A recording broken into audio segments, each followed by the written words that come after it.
की आमचे पिताश्री शहाजीराजे आणि आम्ही त्यांचे दोन्ही मुलं शिवाजी महाराज आणि थोरले संभाजीराजे आम्ही दोन्ही मुलं तुमची जहागीरदारी करू इच्छितो. ओके. दक्षिणेतला प्रांत आपलाच आहे, तुम्ही काही काळजी करू नका, आम्ही तुमचे मनसबदारी करायला इच्छितो, तुम्ही फक्त ती स्वीकारा. आणि शहाजीराजे आणि थोरले संभाजीराजे यांनी पुढे आंध्र प्रदेश, तामिळनाडू आणि जे आपलं विजयनगरचे साम्राज्य आहे इथल्या राजांना आपलं मांडलिक बनवलं. शहाजीराजांचं स्वप्न होतं काय की महाराष्ट्रामध्ये शिवाजी महाराजांनी स्वराज्य स्थापना करावी आणि कर्नाटकामध्ये संभाजी महाराजांनी करावी. आणि दक्षिणेतला सर्वात मोठा सुभेदार जहागीरदार जो होता शहाजीराजे त्यांना साखळ दंडाने कैद करून आदिलशाह दरबारात उभं केलं जातं. नमस्कार मित्रांनो, मी कल्पेश पाटील तुमच्या सगळ्यांचं आपल्या काय वाटतं चॅनलमध्ये स्वागत करतो. मित्रांनो, छत्रपती संभाजी महाराज यांचं नाव संभाजी का पडलं हे आपल्याला माहिती आहे का? छत्रपती शिवाजी महाराजांबद्दल अनेक इतिहासकारांनी इतिहासामध्ये खूप काही लिहून ठेवलंय, पण छत्रपती शिवाजी महाराजांचा मोठा भाऊ त्यांचं नाव होतं संभाजी आणि त्यांच्याच नावावरनं संभाजी महाराजांचं नाव संभाजी म्हणून ठेवलं गेलं होतं. आज आपण छत्रपती शिवाजी महाराजांचे मोठे भाऊ थोरले संभाजीराजे यांच्याबद्दल रोहनकडनं सविस्तर माहिती जाणून घेऊया. तर रोहन, छत्रपती शिवाजी महाराजांचे मोठे भाऊ म्हणजेच थोरले संभाजीराजे यांच्याबद्दल इतिहासामध्ये काय वर्णन आहे? आपण मागच्या भागात आई जिजाऊंच्या एपिसोडमध्ये पाहिलं की आई जिजाऊन एकूण 6 अपत्ये झाली, ज्यातली 4 ही अल्पवयीन ठरली आणि उरले 2. 2 कोण? एक छत्रपती शिवाजी महाराज आणि दुसरे थोरले संभाजी महाराज. थोरले संभाजी महाराज यांचा जन्म 1619 मध्ये म्हाळोजी बाबा यांच्या गडीमध्ये झाला. म्हाळोजी बाबा म्हणजे शहाजीराजांच्या घरी वेरूळला, तिथे जन्म झाला. आणि थोरले संभाजी महाराजांबद्दल जर बोलायचं झालं तर लहानपणापासूनच ते खूप हुशार व्यक्तिमत्वाने दिसायला खूप सुंदर होते. आता हुशारी यासाठी की दक्षिणेतल्या म्हणजे त्यांचा भरपूर काळ शहाजीराजांच्या सोबत दक्षिणेमध्ये गेला. अच्छा. आणि मराठी, हिंदी, संस्कृत या भाषा तर त्यांना येतच होत्या, पण त्यांना ज्या दक्षिणेतल्या ज्या लँग्वेज होत्या, भाषा होत्या, तमिळ, तेलुगू, कन्नड या भाषा सुद्धा त्यांना येत होत्या. अरे बापरे. आणि असं खूप पुस्तकांमध्ये वर्णन आढळतं की थोरल्या संभाजी महाराज यांनी काव्य रचना आणि ग्रंथनिर्मिती पण केली. अच्छा. आणि जर बोलायला गेलं तर थोरल्या संभाजी महाराजांचं बालपण हे खूप धकाधकीचं गेलं. का? तर शहाजीराजे म्हणजे ज्या वेळेस दक्षिणेमध्ये किंवा इतर राज्यामध्ये स्वाऱ्यांवर जायचे तर त्यावेळेस संभाजीराजे पण त्यांच्या सोबत असायचे. जेवढं धकाधकीचं जीवन शहाजीराजांनी जगलं तेवढंच धकाधकीचं जीवन आणि धामधुमीचं जीवन यांचं गेलं थोरल्या संभाजीराजांचं. आणि 1629 पर्यंत शहाजीराजे कुठे स्थिर नव्हते.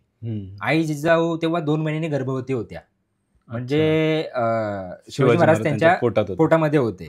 आणि त्यावेळेस आई जिजाऊंच्या संरक्षणाची जबाबदारी शहाजीराजे कोणाला देतात? तर विजय सिद्धोजी विश्वासराव, मी सांगितलेलं, जे शिवनेरीचे किल्लेदार होते, त्यांना जबाबदारी देतात. आणि त्याच वेळेस थोरल्या संभाजी महाराजांचं लग्न आई जिजाऊ आणि शहाजीराजे त्यांच्या मुलीसोबत लावून देतात. ओके. ज्यांचं नाव होतं जयंतीबाई. अच्छा. आणि या जयंतीबाई सोडून आणखी त्यांना 2 पत्नी होत्या, ज्यांचं नाव पुढे जाऊन 2 लग्न झाली, पार्वतीबाई आणि गौरीबाई. आणि ह्या 3 पत्नी मिळून त्यांना मुलं होती, जशी उमाजी, माणकोजी भोसले आणि सूरत सिंग, जे माझ्या वाचण्यात आलेत. म्हणजे ज्याच्यात मतभेद आहेत इतिहासामध्ये थोडेफार, कारण थोरल्या संभाजीराजांचा इतिहास खूप कमी आढळतो. आता तू सांगितलं की छत्रपती शिवाजी महाराज हे जिजाऊंच्या पोटात होते आणि तेव्हा ते शिवनेरीला गेले. मग शिवाजी महाराज आणि थोरले संभाजी महाराज यांचा काय संपर्क आला होता का? त्यांच्याबद्दल काय आहे का इतिहासात? म्हणजे त्यांचा एकमेकांसोबत सहवास, म्हणजे शिवाजी महाराजांना त्यांचा सहवास लाभला होता. म्हणजे पुढे जाऊन 1636 मध्ये शहाजीराजांना दक्षिणेतली जहागीरदारी भेटते बंगळूरची. आणि तेव्हा होतं असं की शहाजीराजे आई जिजाऊ आणि यांना शिवाजी महाराजांना तिकडे बोलवून घेतात. अच्छा. म्हणजे 1640 ते 1642 हा काळ शिवाजी महाराजांनी यांच्यासोबत घालवलाय. 2 वर्ष थोरल्या संभाजी महाराजांसोबत घालवलेला आहे. ओके. आणि त्या पिरियडमध्ये शिवाजी महाराज त्यांच्याकडून खूप काही गोष्टी शिकल्या. अच्छा. आपल्या मोठ्या भावाकडून.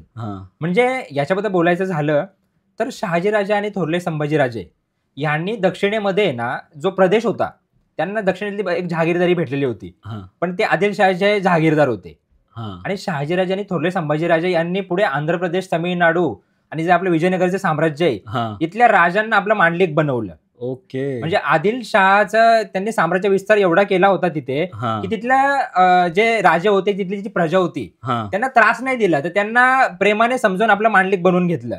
आणि तिथले राजे तयारी झाले होते सगळे अच्छा. हा, आणि त्यांचं ऐकत होते. आणि या गोष्टीमुळे ना कुठेतरी आदिलशहाला म्हणजे भीती वाटायला लागली, नंतर घाबरायला लागला, की म्हणजे दक्षिणेतले जेवढे राजे आहेत हां. ते शहाजीराजांचं म्हणजे ऐकतात. ऐकतायत सगळे. हा, आणि या गोष्टीमुळे कुठेतरी त्यांना भीती वाटायची आदिलशहाला पण. अच्छा. हा. आता तू सांगितलं की आदिलशहा घाबरायचा.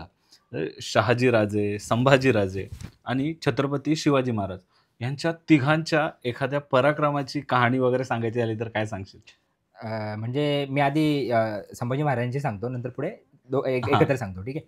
तर होतं असं, की मीर जुमला म्हणून एक गोवळकोंड्याचा एक सुभेदार होता. हां. आणि गोवळकोंड्याला तेव्हा म्हणजे कुतुबशाही होती.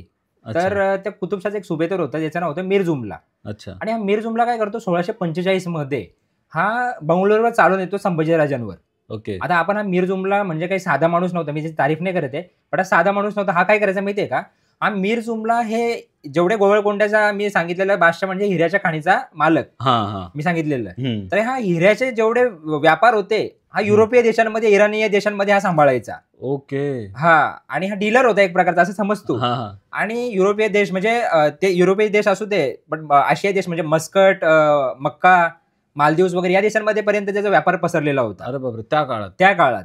आणि हा एवढं सगळं हँडल करायचा, आणि हा येतो मोठी फौज घेऊन संभाजी महाराजांवर चालून. ओके. हा, आणि थोरले संभाजी महाराज गनिमी काव्याने, म्हणजे आपल्या वडिलांकडून ते सगळे युद्धनीती अशा शिकलेल्या असतात हां. शहाजीराजांकडून, की त्या गनिमी काव्याने या मीर जुमलाचा असा काही जुमला काढतात की त्याला साखळदंडाने कैद करून ठेवतात बंगळुरूला.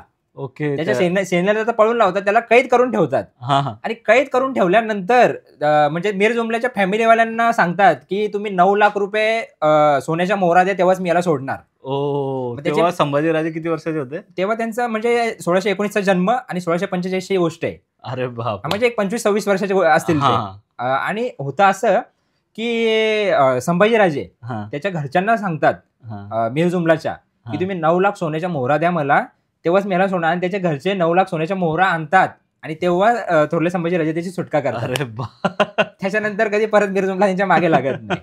आणि त्याच्यानंतरची अशी कहाणी आहे, की मी जसं मगाशी बोललो, की शहाजीराजे आणि थोरले संभाजीराजे यांनी दक्षिणेतल्या सर्व राजांना आपलं मांडलिक बनवलं होतं. हां. आणि तेव्हा म्हणजे शहाजीराजांचं स्वप्न होतं काय, की महाराष्ट्रामध्ये शिवाजी महाराजांनी स्वराज्य स्थापना करावी हां. आणि कर्नाटकामध्ये संभाजी महाराजांनी करावी. हां. तर त्यांनी त्या म्हणजे काय बोलतात, तोच विचार करून तिथल्या राजांना म्हणजे प्रोत्साहित केलेलं होतं, की कधी आदिलशहाच्या कुठल्या सरदाराचं तुमच्यावर आक्रमण झालं तर कधी त्यांचा अन्याय सहन करू नका. ओके. ते उलट बंड पुकारण्यासाठी तिथल्या लोकांना प्रोत्साहित करायचे. अच्छा. हा, आणि ही गोष्ट आहे ना कुठेतरी अफजल खान, मुस्तफा खान, फवाद खान हे जे आदिलशहाचे सरदार होते, हां. बाजी घोरपडे, बाजी घोरपडे, मंबाजी भोसले, अच्छा. हे लोक जे होते ना, यांना जळफळाट व्हायचं. शहाजीराजांचं नाव खूप होतं, थोरले संभाजी महाराजांचं खूप नाव होतं. तर ओके. या लोकांनी काय केलं, यांनी ना आदिलशहाचे कान भरायला सुरुवात केली, की दक्षिणेमध्ये आहे ना या माणसाचा आणि याच्या मुलाचा खूप प्रभाव वाढत चाललेला आहे. उद्या परवा येऊन हे तुम्हाला गादीवरून काढतील आणि गादीवर बसतील. ओके. असं झालं, आणि कान भरायला सुरुवात केली. आदिलशहाला भीती वाटायला लागली. तो आधीच घाबरत होता, हां. पण आता तो जास्त घाबरायला लागला. आणि तो आता करतो काय, तो आता पूर्ण प्लॅनिंग करतो, की या शहाजीला आणि याच्या दोन्ही पुत्रांना आपण संपवायचं. ओके. आणि तो पूर्ण प्लॅनिंग करतो, की यांना मारायचं कसं. तर होतं असं, की 1648 ची गोष्ट आहे. हां. शहाजीराजांना आदिलशाह जिंजीच्या मोहिमेला पाठवतो आधी. अच्छा. ते जिंजीच्या मोहिमेमध्ये व्यस्त असतात. हां. आणि आता काय करतो हा मुस्तफा खान, अफजल खान, बाजी घोरपडे, मंबाजी भोसले या लोकांना आदिलशाह काय करतो, कैद करायला पाठवतो शहाजीराजांना. अच्छा. हा, तेव्हा थोरले संभाजी महाराज होते बंगळुरूमध्ये. हां. आणि बंगळुरूमध्ये असताना तिथे असद खान पठाण नावाच्या एका सरदाराला मोठी सेना घेऊन बंगळुरूला पाठवतात. ओह! आणि महाराष्ट्रामध्ये असतात शिवाजी महाराजांना संपवण्यासाठी फतेखानाला पाठवतात. अच्छा. म्हणजे ऍट अ टाइम सगळ्यांना एकत्र संपवायचं हां. असा प्लॅन केलेला असतो आदिलशहाने. पण होतं असं, की 25 जुलै 1648 ला शहाजीराजांना हे कप्ताने कैद करतात. ओके. म्हणजे त्यांचं सैन्य जेव्हा झोपलेलं असतं रात्रीच्या हां, वेळेस, हां. तेव्हा सैन्य गाफील असताना शहाजीराजांना हे लोक कैद करतात. आणि दक्षिणेतला सर्वात मोठा सुभेदार जहागीरदार जो होता शहाजीराजे, त्यांना साखळदंडाने कैद करून आदिलशाह दरबारात उभं केलं जातं. ओह! ही गोष्ट थोरले संभाजी महाराजांना कळते, हां. की आपल्या पिताश्रींना पित्यांना अटक केली आणि साखळदंडाने असा अपमान करून अटक केली. हां. त्यांना खूप राग येतो. आणि ते आता काय करतात, ते शिवाजी महाराजांना एक पत्र लिहितात, की तुम्ही पण आता सावध राहा, तुमच्यावर आणि माझ्यावर पण आक्रमण होईल. हां. आणि त्याच्या थोड्या काळानंतर जशी शहाजीराजांना अटक होते, तसा तो असद खान पठाण बंगळुरूला चालून येतो. अच्छा. थोरले संभाजी महाराजांवर हा. तो चालून येतो, पण त्याला असा कुत्र्यासारखा पराभव करतात थोरले संभाजी राजे की तो फक्त त्याचं सैन्य सगळं मारून टाकतात, पण तो तिथे कसा बसा पळून आदिलशाहकडे पळून येतो. ओ. हा. त्याच्यानंतर तानाजी डेरे आणि आय थिंक मला ते वाटतंय त्यांचं नाव आहे ना फराद खान. हा. तानाजी डेरे आणि फराद खान या दोघांना मोठी सेना घेऊन परत एकदा पाठवतात बंगळुरूच्या किल्ल्यावर आक्रमण करायला. अच्छा. पण त्यांचा पण गनिमी काव्याने थोरले संभाजी महाराज पराभव करतात. आणि इकडे महाराष्ट्रामध्ये फतेह खान असतो. फतेह खानला तर शिवाजी महाराज 17-18 वर्षाचे होते तेव्हा, एवढा कुत्र्यासारखा हरवतात की म्हणजे हेच नाही. दोन्ही पुत्र म्हणजे शहाजीराजांचे हे आदिलशाह साधारण कुत्र्यासारखे पळून लावतात. अरे बाप. आणि आदिलशहाला राग येतो, पण एक गोष्ट झालेली असते की ते आदिलशाह आता यांना सोडत नसतो. शहाजीराजांची सुटका झालेली नसते. तो आणखी क्रोधित होता, आता करायचं काय. अशा वेळी थोरले संभाजी महाराज आणि शिवाजी महाराज एक गोष्ट म्हणजे एक राजकारण खेळतात. अच्छा. तेव्हा गुजरातचा सुभेदार होता मुराद बक्ष, जो की शहाजहानचा मुलगा होता, म्हणजे औरंगजेबाचा भाऊ. तो गुजरातचा सुभेदार होता. तर आता थोरले संभाजी महाराज आणि शिवाजी महाराज असं राजकारण घेतात की त्या मुराद बक्षला एक पत्र लिहितात की आमचे पिताश्री शहाजीराजे आणि आम्ही त्यांचे दोन्ही मुलं शिवाजी महाराज आणि थोरले संभाजीराजे, आम्ही दोन्ही मुलं तुमची जहागीरदारी करू इच्छितो. ओके. दक्षिणेतला प्रांत आपलाच आहे, तुम्ही काही काळजी करू नका, आम्ही तुमचे मनसबदारी करायला इच्छितो, तुम्ही फक्त ती स्वीकारा.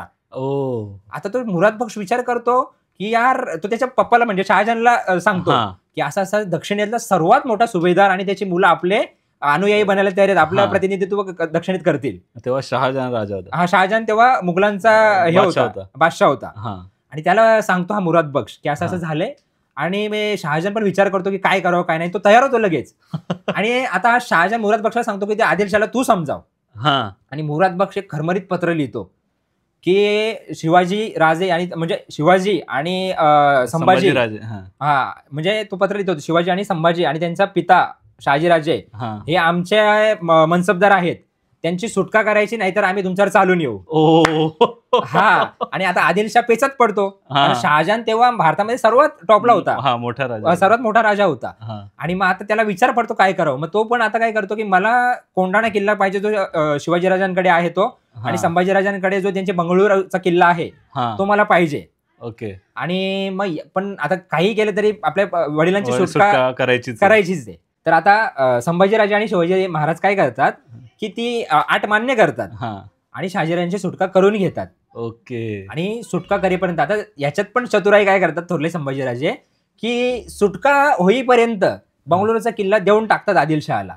आणि जसं त्यांना कळतं की शहाजीराजे आपल्या प्रदेशात सुखरूप आलेत, आपल्याकडे सुखरूप आलेत, तसं परत बंगळुरूवर आक्रमण करतात. आणि बंगळुरूवर आक्रमण करून बंगळुरूचा किल्ला परत जिंकून घेतात.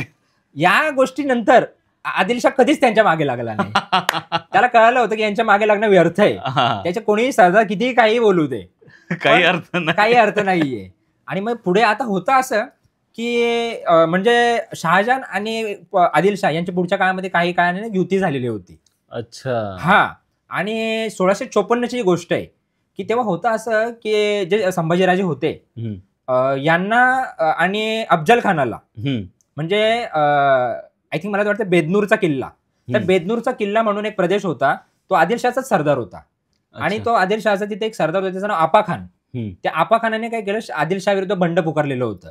ओके. आणि तो तिथे कनकगिरीचा म्हणून एक बेदनूरच्या किल्ल्याजवळच आणखी एक किल्ला होता, कनकगिरीचा किल्ला. तो तिथे आश्रय घेऊन म्हणजे लपून राहिलेला होता.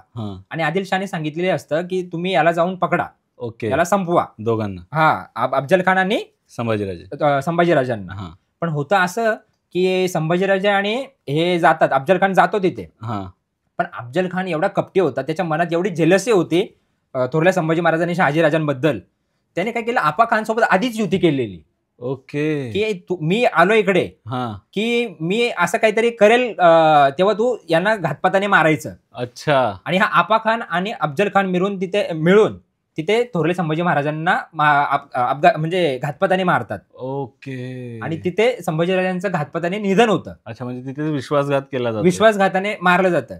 पण आपण विचार केला, जर तिथे घातपाताने त्यांचा जर मृत्यू झाला नसता तर आज इतिहास किती वेगळा असता. म्हणजे शहाजीराजांचं जे स्वप्न होतं महाराष्ट्रामध्ये शिवाजी महाराजांनी स्वराज्य स्थापना करावी आणि यांनी संभाजी महाराजांनी कर्नाटकामध्ये कर्नाटकात स्थापना करावी, हा ते तेव्हाच पूर्ण झालं असतं. आदिलशाही पण तेव्हाच संपली संपली असती. असते. पुढे शिवाजी महाराजांना जे एफर्ट्स घ्यायला लागले हा. शहाजहान विरुद्ध किंवा आदिलशाह यांच्या विरुद्ध, हा, ते घ्यायलाच लागले मिळाले नसते.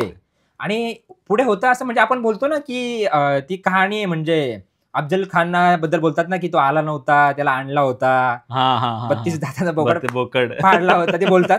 तर हा. ते ऍक्च्युली तेव्हाच एक वाक्य, तो आला नव्हता त्याला आणला होता, म्हणजे आई जिजाऊंना ही गोष्ट खूप मनाला लागलेली असते. हा, कारण शिवाजी महाराजांसारखंच तेवढंच प्रेम थोरल्या संभाजी महाराजांवर त्यांचं होतं. त्यांचं पुत्रच शेवटी. हा, आणि आई जिजाऊंनी त्यांना लहानपण, म्हणजे जेव्हा त्यांचा मृत्यू झालेला थोरल्या संभाजी महाराजांचा, तेव्हापासून एक गोष्ट सांगितलेली की जेव्हा पण कधी हा अफजल्या तुम्हाला भेटेल, म्हणजे तुमच्या टप्प्यात, म्हणजे ते पूर्ण प्लॅनिंग केलेली असते शिवाजी महाराजांनी की याला टप्प्यात आणायचा आणि आपण मारायचा. तर तो आला नव्हता, आणला नाही, म्हणजे ते बोलतात ना, तो आला नव्हता त्याला आणला होता. तर ते शिवाजी महाराजांनी खरोखर त्याला, तो आला नसताना तरी आणलाच असता कधी ना कधीतरी. प्लॅनिंग, मास्टर प्लॅन हा, महाराजांनी केली आणि अफजल खानाला मग आणला, त्याचा कोतळा बाहेर काढला आणि आपल्या भावाच्या हत्येचा असा बदला घेतला. तर म्हणजे ही थोरल्या संभाजी महाराजांबद्दल काय, म्हणजे थोरल्या संभाजी महाराजांबद्दल जर बोलायचं झालं तर इतिहासामध्ये ना हा दुर्लक्षित पात्र आहे आपण बोलू शकतो. हा, जर बघायला गेलं तर शिवाजी महाराजांचा जसा इतिहास आहे, त्यांचे पराक्रम आहेत, तसेच संभाजी राजांचे पण पराक्रम आहेत. हा, थोरल्या संभाजी राजांचे खूप पराक्रम आहेत. आणि ह्याच्याबद्दल जर वाचायचं झालं तर कुठे वाचायला भेटतं माहितीये का, शहाजीराजांच्या दरबारामध्ये एक कवी होता. अच्छा. ज्याचं नाव होतं काहीतरी पिंडे म्हणून एक कवी होता. ओके. आणि त्याने एक ग्रंथ लिहिलेला, राधा माधव विलास चंपू. अच्छा. या ग्रंथामध्ये त्यांचं वर्णन आलंय. ओके. आणि एक 91 कलमी बखर जे आहे त्याच्यामध्ये पण संभाजी महाराजांमध्ये विस्तृत वर्णन केलेलं आहे. अच्छा. पण पुढच्या काळामध्ये जसं आपण बोलतो की त्यांचे पुत्र होते, उमाजी भोसले झाले किंवा सूरज सिंग वगैरे, तर या पुत्रांना शहाजीराजांनी स्वतः मार्गदर्शन केलं. कर्नाटकची जी बंगळूरची जागीरदारी होती ती त्यांनाच दिली आणि त्यांना तिथला हे करायला लावलं, म्हणजे त्या प्रदेशातलं राज्य करायला लावलं. पण दुर्दैवाने काय झालं की शिवाजी महाराजांचं म्हणजे अस्तित्व खूप वाढत गेलं आणि काही काळानंतर शहाजहान यांच्या राजकारणामुळे शिवाजी महाराज तह पण करायला लागले. तर त्यावेळेमध्ये ना दक्षिणेमध्ये शिवाजी महाराजांना जास्त लक्ष देता आलं नाही तिथे त्या प्रदेशामध्ये. तर त्या पिरियडमध्ये मग त्यांचं थोडं अस्तित्व कमी होत गेलं. अच्छा. संभाजी महाराजांच्या पुत्रांचं. हा, तर म्हणजे हे अशा कहाण्या संभाजी महाराजांबद्दल आहेत ज्या म्हणजे नाही का कुठेतरी गायब झालेल्या आहेत, जे समोर यायला पाहिजेत. नक्कीच. हा, तर मित्रांनो, आता ही आम्ही जेवढी शक्य होईल तेवढी माहिती इतिहासातून खोदून बाहेर काढून तुमच्यासमोर मांडतो. तुम्हाला आमच्या या व्हिडिओ कशा वाटतात हे आम्हाला कमेंट करून नक्की सांगा. आणि अशाच इतिहासाच्या कुठेतरी दडपून गेलेल्या पात्रांना वरती आणण्यासाठी आम्हाला असाच प्रतिसाद करा. जय जिजाऊ, जय शिवराय, जय शंभूराजे.